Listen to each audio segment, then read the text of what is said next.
Folks, this is the look of a dejected, of a defeated man. This is the look of somebody who is clueless as to what to do to stop this raging bull named Tex from making his way out of our pastures and into my dad's pastures. I'm going to tell you right now that this video is not kid friendly.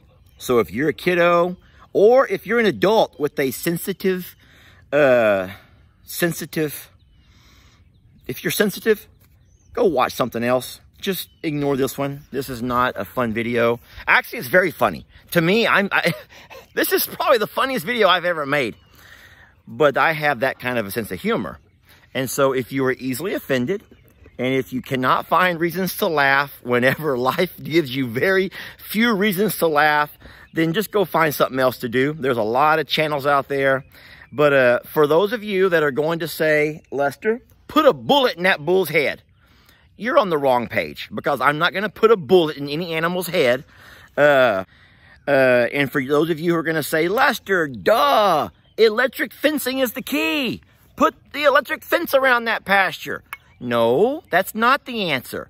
Because if you don't already know this, a bull's horns are insulated, folks. And so a longhorn with a 6-foot horn span, he does all of his damage with his horns, guys. He's going to take his horns and he's going to push and mangle that wire until that little thin stuff will snap. So those people who are going to get on my ass about how I'm doing everything wrong, but Tex, yeah, he's done it again, folks. Would you look at this? God! Would you look at this?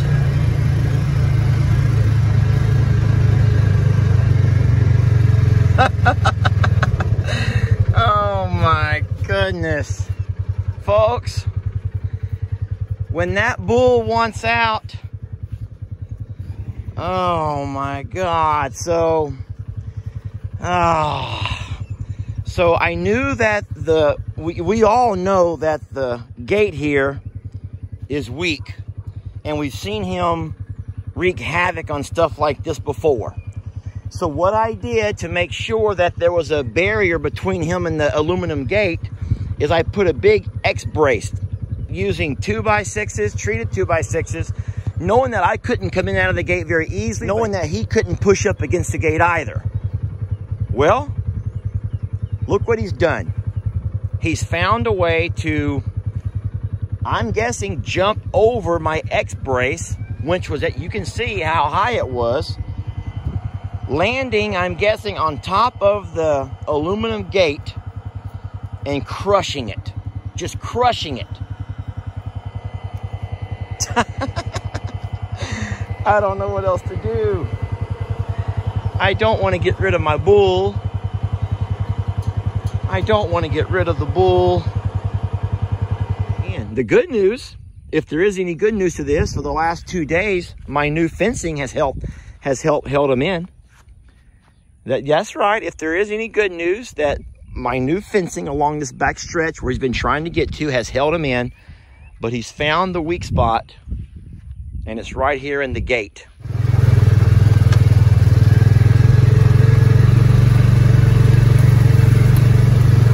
Found Tex.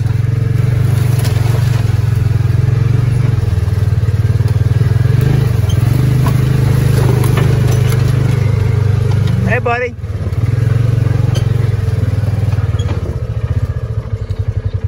Texas found Billy and all of Billy's girls. Oh, now Billy's over there trying to act tough. Move, move. This is not funny. You see, I know what you're doing. You want a good show. See, Moo, oh man. Santiana doesn't understand what's going on. But I tell you what, Moo is waiting for a good show. Moo loves to be entertained. Moo and CJ, boy, they just want to be entertained. Don't you guys know what kind of havoc he's wreaking on everybody? Tex. Look at the peace and harmony that Billy and his girls live in. No, don't egg them on, ladies. You guys belong to Billy. This is ridiculous. Ladies, could y'all just like walk away? Oh boy, here he comes. Don't step on my toe. I'm wearing flip-flops. That would hurt so bad. Don't. I think they want me to leave. Oh, boy. All right. Do not step on my toe.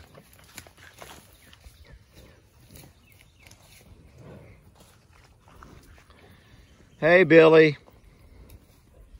Hi, guys. Tex. Hey, Billy. Sorry. I know, ladies. It must feel nice to be fought over. I mean, I get it. But at the same time, I think to myself how she must feel right now. That's Tex's partner. That is Tex, your lady, your partner, your life partner, your companion, your better half is over here trying. She's stress eating. Look, she's stress eating, Tex, because that's what you've done to her. You got to sometimes imagine how other people feel. Billy doesn't want to fight you, Tex. Billy just wants to leave what's... No, I don't know what to say about Billy. Billy, you know where this stems from. Billy, you know where this stems from, right? Guys, I'm not trying to be crude or vulgar. But do you notice something about Billy? All right, I am going to say this, and I'm going to lose a lot of our followers when I say so. I am going to lose a lot of followers when I say this. Oh, I'm going to be in trouble with Jamie, too. I am going to be in so much trouble if I say what I'm about to say. So I'm not going to say it. But I have read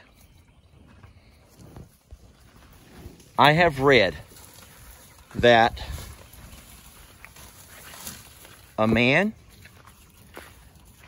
is more likely to cheat or have outside of the home affairs, not depending on the size of his cuckoo, but more so depending on the size of his... No, I said that backwards. Let me rephrase this.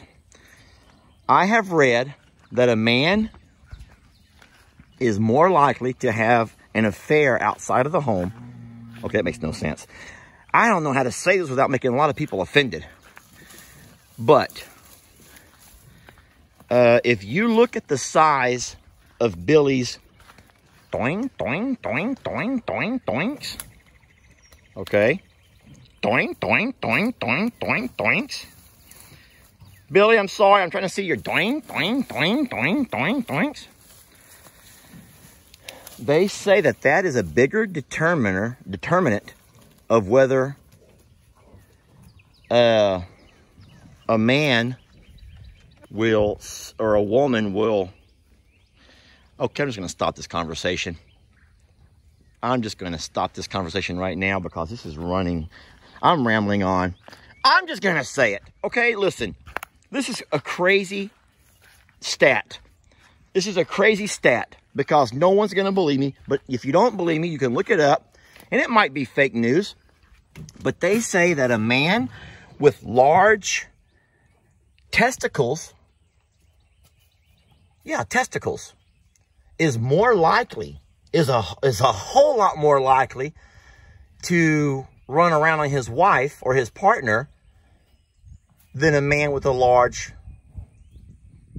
I don't know the right word for that. Now, you would think, just from the general myth, is that a man with a large doing would want to show it off, man. Would want to get out there and, you know, let the world see his doing. But no. They say that a man with a large set of doing is a whole lot more likely to cheat around on his partner than a man with a large doing. Okay, that came out right. That came out perfectly right. And so in saying so, remember how last year Santana came up pregnant and we were so excited to see Tex was going to have a baby? Oh boy, Tex couldn't wait. Me and Jamie couldn't wait. L.E. was excited. The whole family, man, was just watching Santana's belly grow and her little milk bag filling up. And then all of a sudden, the day she had that baby, what a surprise to find out that that child did not actually belong to Tex. Nope. Somehow, Billy... Somehow, Billy Boy right there made his way into the pasture, or Santana made her way into his pasture, or they somehow found their way along this fence line. Don't even ask me how that could happen, but I've heard it happens in prisons. Okay, so anyway, let's move on. And so guess what? Santana bears a beautiful baby boy. However, that baby boy is not a Texas Longhorn like Tex. But that baby boy looks exactly like Billy. And then you look at Billy's doings. You know what? This has not come out the way I wanted it to come out. Folks, I don't even know where this conversation started. I'm frustrated. And when I get frustrated, whereas these cows... they stress eat. I don't do that. I just ramble on. I mean, everyone knows Lester's not a rambler. No. Lester is a man of few words. For the most part, I'm a man of very few words. But, so, what to do? As long as you guys are being nice, why don't you guys just, you know, talk it out?